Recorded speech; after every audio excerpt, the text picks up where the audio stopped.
인기 시시오 가수 소양 자매가 부른 안석위에서라는 그런 곡인데, 제가 유튜브에서 이렇게 보니까 너무 감동적이었어요. 네, 조금 감동이 좀 떨어지긴 합니다. 직접 현장에 가서 보면 감동의 교관입니다. 학생들하고 작년 여름에 시청 앞에 가서 소양 자매가 나와서 찬양을 부르는데 아주 큰 은혜 받았어요. 구약의 예언자나 경건한 신앙인들은 하나님을 반석이라고 믿었습니다. 그리고 반석 되신 하나님을 찬양했습니다. 오늘 본문 4절에서도 너희는 여호와를 영원히 의뢰하라. 주 여호와는 영원한 반석이시미로다 말씀했습니다. 다윗 왕도 시편 18편 2절에서 여호와는 나의 반석이시요 나의 요새시라고 노래합니다. 그리고 18장 31절에서는 우리 하나님 외에 누가 반석이냐라고 반문을 합니다. 반석 되신 하나님. 옛날부터 오늘에 이르기까지 일반적으로 권력이라고 하는 것은 가장 강력한 힘일 뿐만 아니라 그 권력을 잡은 사람들은 가장 강한 존재일 것이라고 생각을 했습니다. 더욱이 민주적인 절차나 방법을 따라서 이번 육사 지방선거에 도백들, 방백들을 또 시장들을 우리가 세웠죠. 이러한 방법을 따라서 최고 집권자를 선택하거나 교체하는 것이 아니라 고대 시대에는 한 번 왕이 되면은 늙거나 병들어 죽을 때까지 그 왕권을 누리는 군주 시대의 경우는 문자 그대로 왕은 곧 하늘이었습니다. 그래서 한 번 왕이 되면 보통 50년, 60년, 70년 동안 건강이 허락하는 한 세도를 부리면서 자기가 하고자 하는 대로 권력을 마음대로 휘둘렀습니다. 그 왕자를 지키기 위해서 또한 안간힘을 썼던 것을 우리는 압니다. 우리가 구약 성경을 살펴보면은 자신의 왕권을 유지하기 위해서 그 열 왕들이 취했던 통치 자세를 크게 두 가지로 대변해서 말할 수가 있습니다. 첫째는 물질적인 힘으로 백성을 압제하고 폭력과 압력을 휘둘렀던 소위 독재자형이 있습니다. 이를테면 중국의 진나라 진시황 같은 사람, 중국 중원을 평정하고 중국 전역을 통일했던 이 시황제는 처음으로 황제라고 하는 직호를 자기 스스로가 붙였고 시작 첫 황제라고 해서 시황제라고 했어요. 그런데 과연 그의 나라가 얼마나 갔던가요? 20년, 30년, 50년 채 가지 못했습니다. 그러나 놀라운 것은 그런 사람들일수록 빨리 올라가고 단명했다는 것입니다.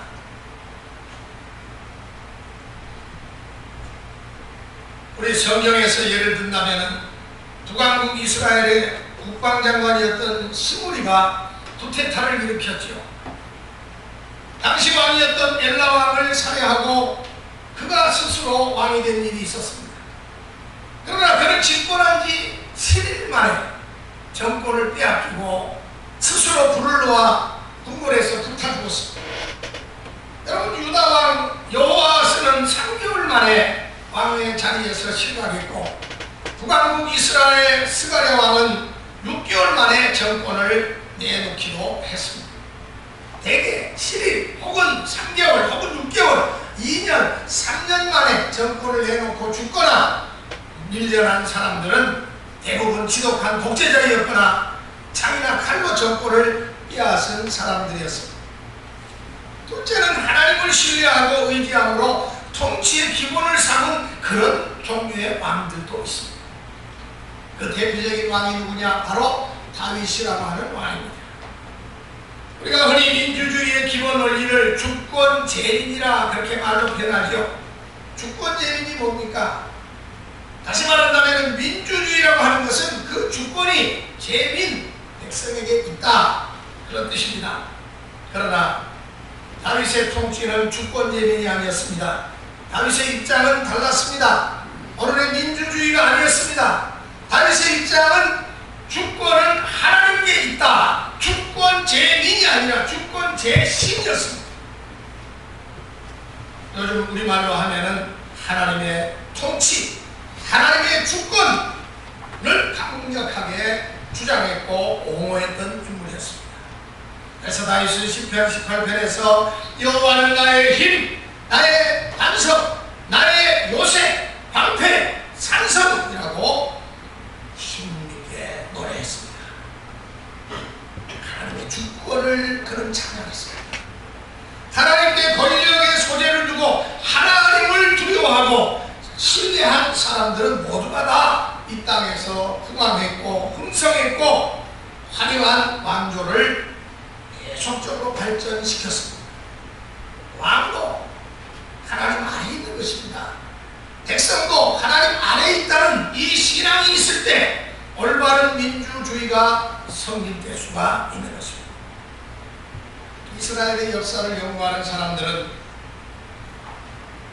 지금도 다윗을 그리워합니다. 지금도 이스라엘 사람들은 다윗의 시대가 도래하기를 고대합니다. 시오니즘이 뭡니까? 그들이 주장하는 시오니즘은 시온성에 하나님의 성전을 이제 세우고, 물론 그 아들들이 가서 세웠습니다만 모든 준비는 다윗이 다 해놨죠. 그 시온성, 예루살렘 성을 시온성이라고 합니다.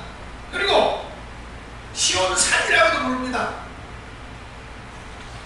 그곳은 아브라함이 독자 이삭을 하나님 앞에 드린 장소이기도 합니다.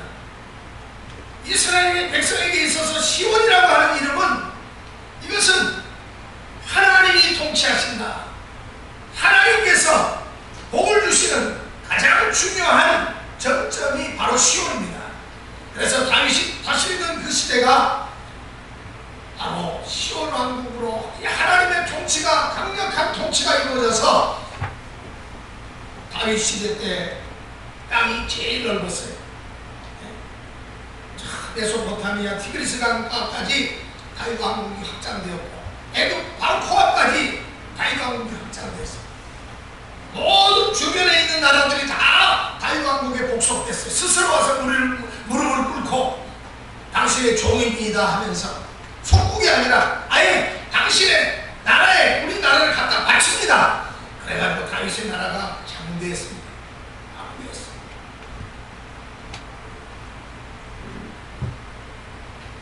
다윗이 나라를 다스렸던 주전 1065년에서 1025년에 이르는 40년간을 이스라엘의 황금기라고 부르고 있습니다.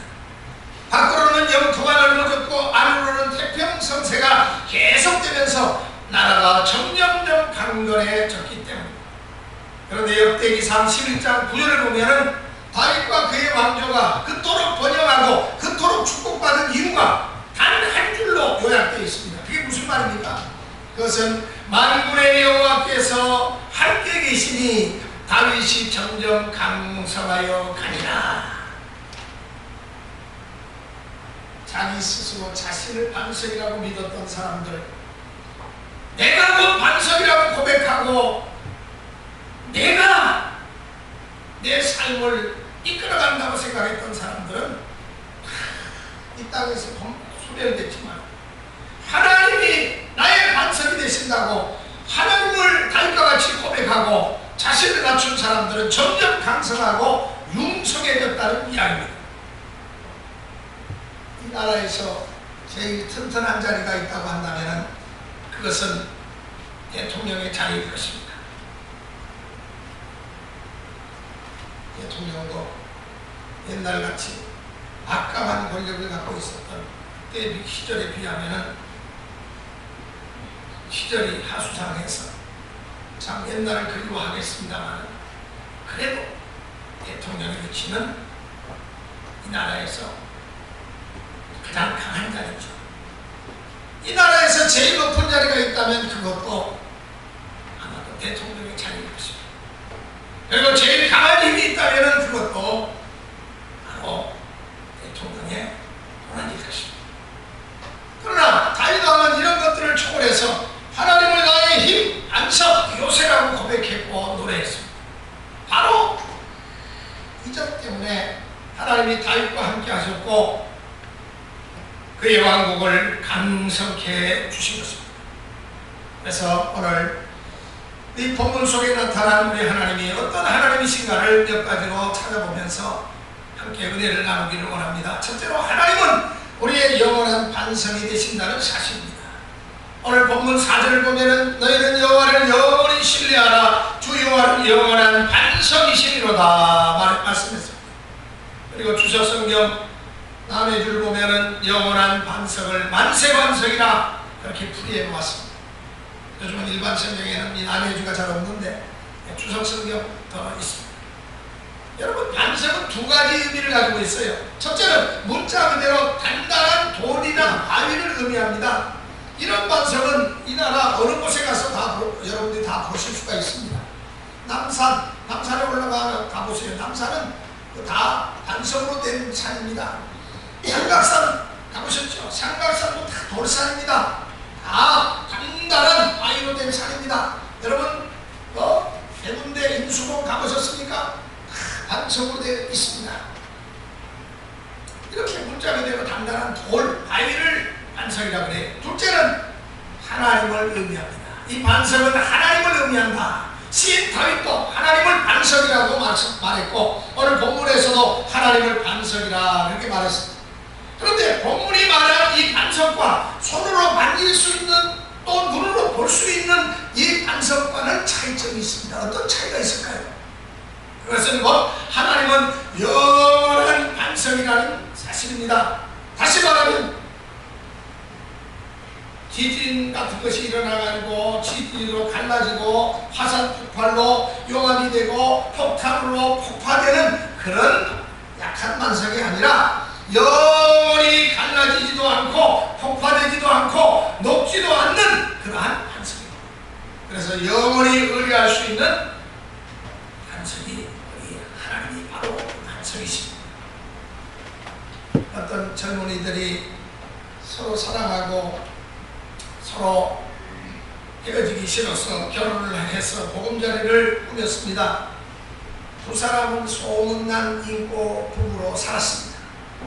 그들은 30년 동안을 함께 살면서 자기들의 말대로라면 단 한 번도 서로를 미워할 만한 그러한 갈등이나 부부싸움은 한 일이 없었다는 그런 부부였습니다. 아들 하나에 딸 하나, 남들과 같이 그렇게 두 자녀를 낳아서 곱게 잘 키웠습니다.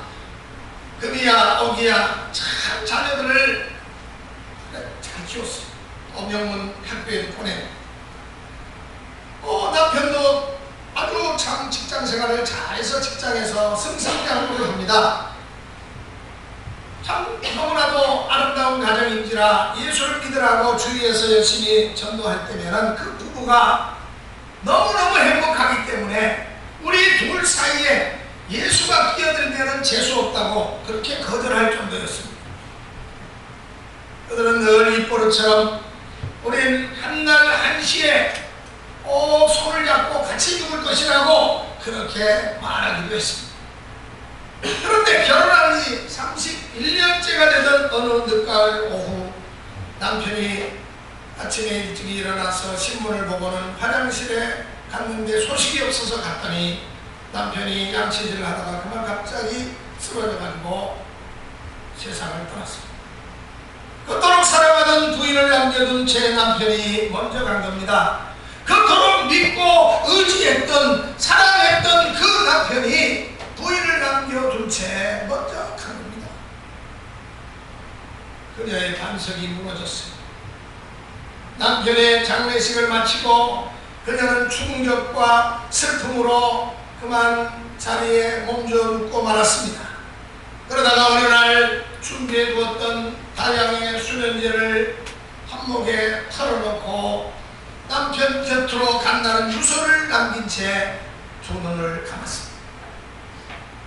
그러나 불행 중 다행히 가족들에게 빨리 발견되어서 병원에 도착해서 응급치료를 받았어요. 위세척을 받고 이제 겨우 생명을 건졌습니다.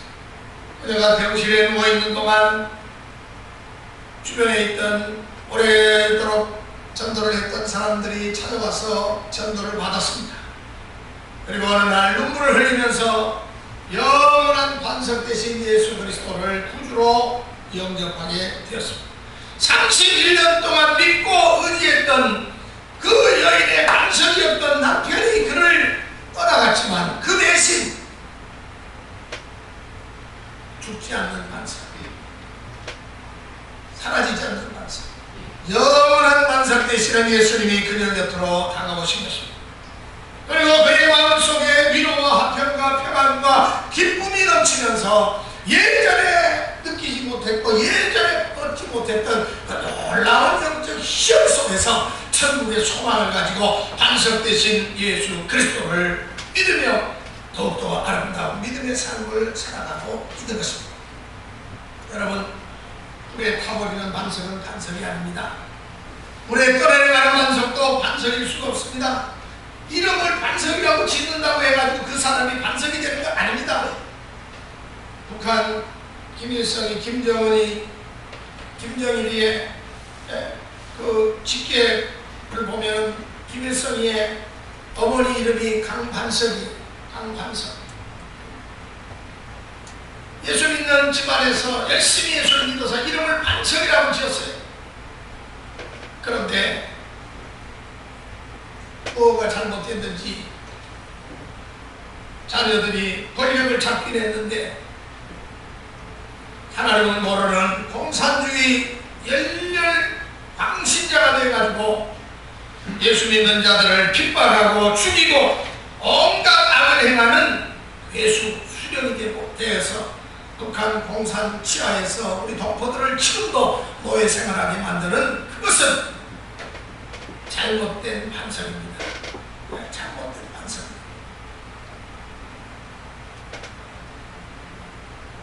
물에 떠내려가는 반석이 아닙니다.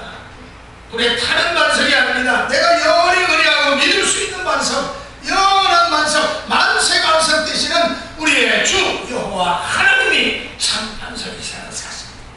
두 번째로 하나님은 높은 자를 낮추시는 하나님이라는 사실입니다. 5절을 보면 높은 데 거주하는 자를 낮추시며 솟은 성을 헐어 땅에 엎으시되 진토에 미치게 하셨도다 말씀했습니다. 여기서 말하는 높은 데 거주하는 자라고 하는 말은 또 솟은 성이라고 하는 말은 교만한 사람을 의미합니다. 교만한 가운데 가장 다루기 힘든 교만이 어떤 교만인 줄 아세요? 자기를 겸손하다고 말하는 사람입니다. 자기가 겸손하다고 말하면서 사람들 앞에 허리도 잘 굽혀요. 너털 웃음도 날립니다. 그리고 겸손한 척 꾸며대는 그런 교만을 부리는 사람들도 저는 많이 봤어요.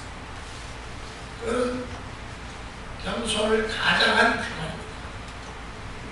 본문에 낮추신다, 헐어놓는다 이런 말, 여러분 하나님이 싫어하시는 것들 가운데 으뜸되는 것이 바로 교만입니다. 교만한 자를 하나님께서는 그 교만을 꺾으십니다. 낮추십니다. 헐어 엎으십니다. 여러분, 내 삶에 있어서 뭔가 브레이크 걸릴 때는 내가 혹시 교만하지 않은가 하고 돌아볼 필요가 있습니다. 그래서 야고보자 말하면 야고보서 4장 6절에서 그러므로 일렀으니 하나님이 교만한 자를 물리치시고 겸손한 자에게 은혜를 주신다고 말씀했습니다. 잠언 3장 34절을 보면은 진실로 그런 거만한 자를 비웃으시며 겸손한 자에게 은혜를 베푸신다. 잠언 16장 18절에 보면 교만은 패망의 선봉이요 거만한 마음은 넘어짐의 앞잡이니라고 말씀했습니다. 그럼 국가적으로 보면은 제국들, 바벨론, 시리아, 여러분 바벨론 제국과 세력을 이루었던 아시리아 제국 같은 그러한 제국들, 애굽 제국, 헬라나 로마 제국 왜 망했습니까? 다 교만하다가 망했습니다. 잘 나가다가 너무너무 교만해지니까 결국은 망했습니다. 다른 게 아닙니다. 오늘도 하나님은 교만한 자를 낮추시고 스스로 높다고 생각하는 사람들을 꺾어서 진토에 나를 부르게 하신다는 사실을 주목하시기 바랍니다. 그러니까 우리가 정말 예수 잘 믿는 건 뭐냐? 하나님 앞에서 사람들에서 우리가 겸손하게, 정말로 하나님 보시기에 겸손하게 신앙생활하는 것, 이것이 하나님의 그 기원을 받고 도우시는 하나님의 손길을 힘입고 힘차게 승승장구하면서 나아가는 길입니다. 돈 많다고 교만하는 것은 경제적인 교만입니다. 내가 잘 산다고 교만하는 것은 생활의 교만입니다.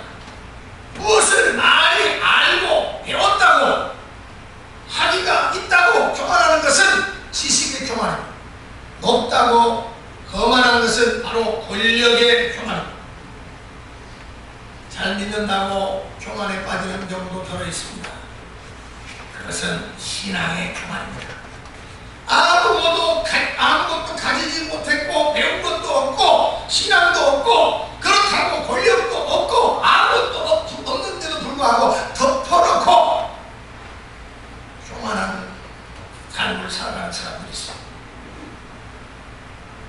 그것은 정말 감당하기 어려운 무서운 교만입니다.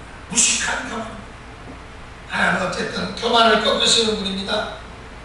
세 번째로 하나님은 의인의 첩경을 평탄케 하시는 분이라는 사실입니다. 본문 7절을 보면은 우리 한번 7절을 읽겠습니다. 다 같이 시작. 의인의 길을 정직하며 정직하신 주께서 의인의 첩경을 평탄하게 하시느니라. 이 말씀의 뜻은 세상이 제 아무리 악하고 교만으로 에워싸여 있다 할지라도 자신을 낮추고 하나님의 뜻대로 살고 믿음을 지키면서 살아가는 사람들이라면 하나님이 그들이 가는 길을 평탄하게 해주신다는 것입니다. 그러니까 우리가 하나님의 축복을 받으면서 자손만대에 승승장구하면서 살려면 먼저 하나님의 의를 따라 살아가야 합니다. 다시 말하면 무엇을 달라고 기도하고 쪼르려면 하나님께 쪼르고 구하기를 꺼리낄 만한 일을 하지 않고 내가 하나님 앞에 정의롭고 공의롭고 참으로 하나님의 뜻에 합당한 삶을 살아가면서 구해야지 하나님의 그 기도를 들어주시지. 좀 더 쉽게 말한다면 하나님께 미운 일만 골라 하면서 하나님 내 길을 평탄케 해 주옵소서 이렇게 기도한다고 한다면 그 기도를 과연 하나님께서 들어주시겠느냐 그 말씀입니다. 평탄케 해준다는 것은 형통하게 해준다는 이야기입니다. 여러분 요셉의 경우를 보세요. 요셉은 인생길이 왜 이렇게 꼬이는지 형들의 미움 산 것으로 끝나지 않습니다. 처음에는 형들이 죽이려고 해요. 그러다가 아들이 아세라 같은 혈육인데 차가 어떻게 죽이기까지 하겠느냐. 저 구덩이에 쳐넣다가 정신 차리면 그때 풀어주려고 했어. 그런데 형이 잠깐 그 자리에 표탄 사이에 동생들이 요셉을 애국으로 가는 카라반 상인들에게 팔았습니다. 노예가 됐습니다. 그는 노예 시장에 팔렸습니다. 그리고 오디말이라는 사람의 집에 가서 노예 생활을 합니다. 그나마 그래도 불행 중 다행히 가정 총무가 됐습니다. 그러나 그곳에서도 오래 있지 못했습니다. 결국은 무명을 뒤집어 쓰고 감옥에 들어갑니다.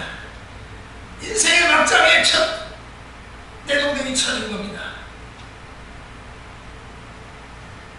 여러분 이만큼 되면은 인생 꼬여도 한참 꼬이는 거 아닙니까? 우리가 삶을 통해 가지고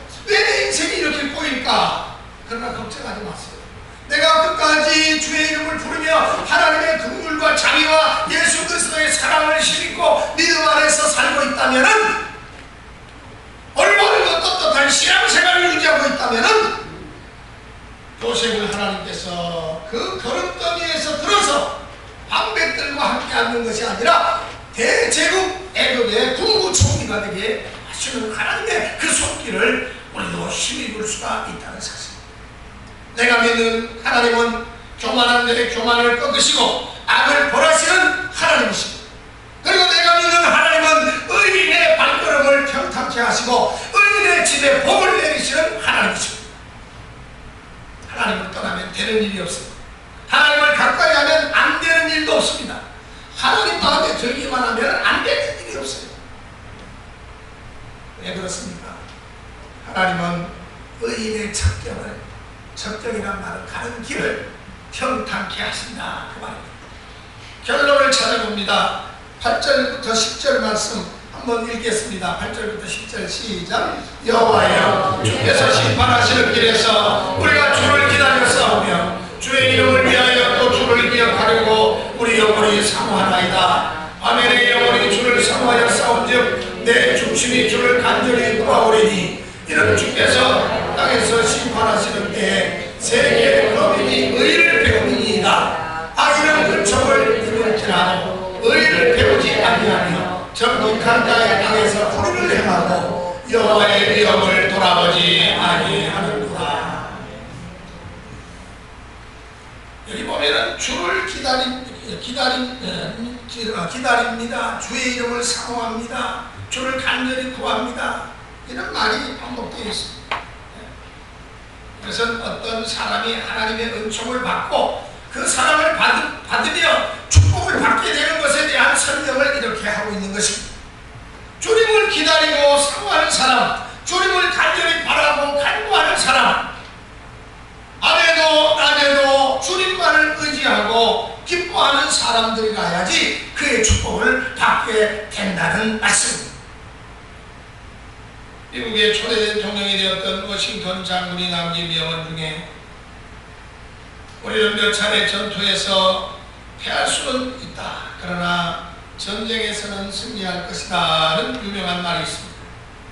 여러분, 하나님을 믿고 사모하고 갈망하고 사랑하는 사람들은 때때로 고통이나 실패를 경험할 수가 있습니다. 겪을 수가 있다는 이야기입니다. 그러나 결국 이 모든 것이 합력하여 선을 이룬다, 축복을 이룬다, 승리를 이룬다. 결국 그것들은 대승리와 큰 축복을 주시려는 하나님의 준비요 과정이라는 것을 깨달을 수가 있게 되는 것입니다. 워싱턴이 말한 대로 한두 차례 인생의 싸움에서 졌다고 해서 쓰러지는 것이 아니라는 사실을 명심하시기 바랍니다. 오히려 이 풍랑이년하여 더 빨리 가는 축복의 기회를 하나님 내게 주셔서 그 기회를 내가 차지하게 되는 것입니다. 여호와는 나의 힘, 나의 요새, 나의 구원, 나의 방패, 나의 반석이십니다. 믿으시면 아멘. 기도하시겠습니다. 우리의 반석 되시는 영원하신 우리 하나님 아버지, 이 시간 주님을 향하여 우리의 마음을 엽니다. 오늘 믿음의 식구들, 우리 사랑하는 하나님의 백성들 안에 들어오시옵소서.